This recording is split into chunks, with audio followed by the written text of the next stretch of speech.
Hello guys, this is Brandon's again.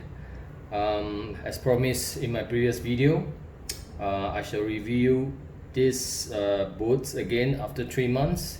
Well, as you can see, they are pretty dirty and dusty. Yeah, it's just because that I just came back from my Himalaya riding trips. So it was a good trip.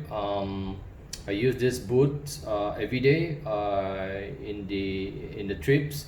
So this is how it looks like, the exact conditions after I came back from Himalaya trips. Now, what should I say? There are a couple of things that I'd like to mention about these boots. The good thing and the bad thing. Not really a bad thing, but maybe some improvements that can be done by RS Taichi. Okay, let me just go through the good thing about these boots then. The first thing is it is a very convenient boots. Okay, it is very convenient. You just slide in your feet, and then the knob, the BOA knob is just over here, and what you have to do is just push it in, and then you start to tighten it, and then you will see the string is getting tighter and tighter, and you're going to get a tighter around your ankle side. So this is how it works. Now when you want to open it out, you just push it out, and then you just pull it out. That's it. Now this is the very convenient things about these boots. It's very easy to wear. There is no need to tie your shoelace and things like that. The shoelace over here is just for a show only, so it doesn't serve any purpose. Okay, purely for aesthetic value on it. The second thing about this boot is that what I like about this boot is that you look at this sole here.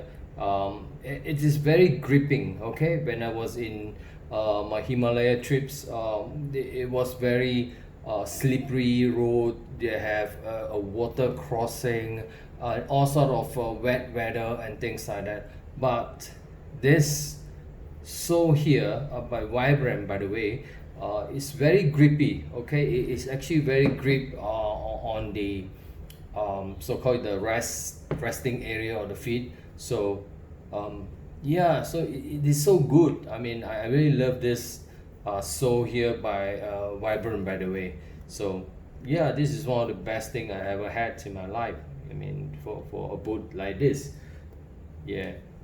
So having said about the good stuff about this boot, let me just go through about the things that I think is not so up to my liking or preference, and perhaps it's something that RS Taichi can improve on it. The first thing is that when you actually slide in your feet and you start to tighten it, okay, this thing here tend to entangle, and sometimes it can be different position and things like that. So you really have to hold it and make sure that it is actually glide around the circumference of this BOA knob. So this is how it works. Now what happened was, when you are riding, when you are actually putting let's say on the brakes and things like that on your right hand side, when you actually press on the brakes, or over the left hand side when you actually changing the gear by going down or going up, you actually putting a pressure on this area. You actually wriggle around this area, and the string tend to get looser and looser. So this is something that I don't know, is it the design issues or what, but it is something that I think the RS Taichi should take a look on this. The string will just get looser and looser, and you become you have more play on this area on your feet. So yeah, I think it's something to do with the tightening design and things like that. So maybe perhaps Taichi should actually take a look on this area for improvement. Now, having said that, I also want to highlight that when you actually wear this boot during the raining days, especially when I was in Himalaya, you need to make sure that you have a rain pants that actually cover up to this area, such as like this. You have to make sure you actually cover up to this area. Now the reason is that if you have a rain pen, like a shorter rain pen like this, and then when it was a raining day, the rain will actually slip in this tongue here, and then you go into the area, so you get wet feet at the end of the day. So we have, of course, this is a waterproof shoes, boots, but you have to be aware that it is an ankle cut boot, so you have to make sure that you buy a pants which is big enough in one size, perhaps, to just cover the area of the circumference, so that the water will not go into the tongue. So, and you realize that the tongue is pretty short here, over here, for the water to just flow in out here.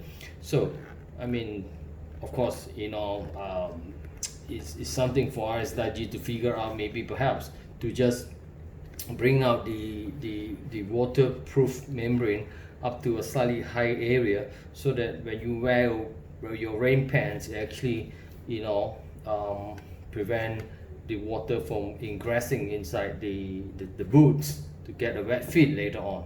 So this is something that very important, just to make sure that you must have a rain pant that actually cover area like this up to this area, in order to prevent the water from going into the shoes. So what else? Another area that I realized is that you look at here, this label here, RS Taichi label, is actually adhere or stick to a very low area. And if you are people like me, I think you are those people who actually like to glide on the heel side most of the time, and this area, you see the label will get actually cut out pretty fast. So perhaps maybe they should move up the RS Taichi label to a slightly higher area, so that you will not look so ugly at the end of the day. Like perhaps after 3 months, you see that some of this material has been cut off by my bad walking gait or habits or something like that. So this is something that they need to take care of. Other than that, I think this is the gear shifting area. It's pretty precise, as you can see. It has been going through a lot of abrasions on the pedals and things like that. So yeah, it serves the purpose to have this piece of a protection here for you to upshift and downshift your gear. So it's pretty cool.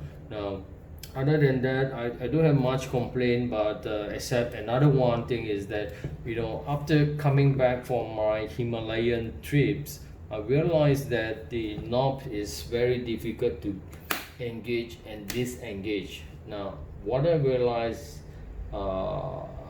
is that perhaps maybe it was due to some of the dirt, dust, and water that went into the actually engaging area, and that's how it makes the thing more not smooth enough for me to engage and disengage nowadays. So perhaps I should use a air gun to just clean up this area. I guess it should be fine later on, so yeah, other than that, I don't have any much complaint about this shoe that cost me below $200. First of all, it serves the purpose. It is a good riding boots that you can walk every street like a normal people who wearing shoes.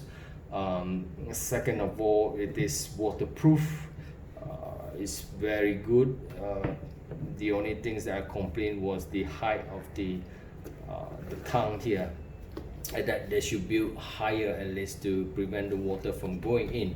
Now of course, the other thing that you need to be accommodate is actually getting a rain pants that is actually long enough to cover up to this area, as I mentioned before. Other than that, I think this is a wonderful boots. That's good value for money. I would recommend anyone to get a pair of these boots, you know, and try on, you know. So thank you very much for everyone for your first video encouragements, and perhaps I should do more video on the perhaps the raincoats, or maybe some other gears next time. So please give me a thumbs up if you like my video, and I hope you can also pay me a visit at my Himalayan riding trips video. So take a look on that videos. It's very interesting. It's a lifetime experience. So please give me a thumbs up on this. Thank you.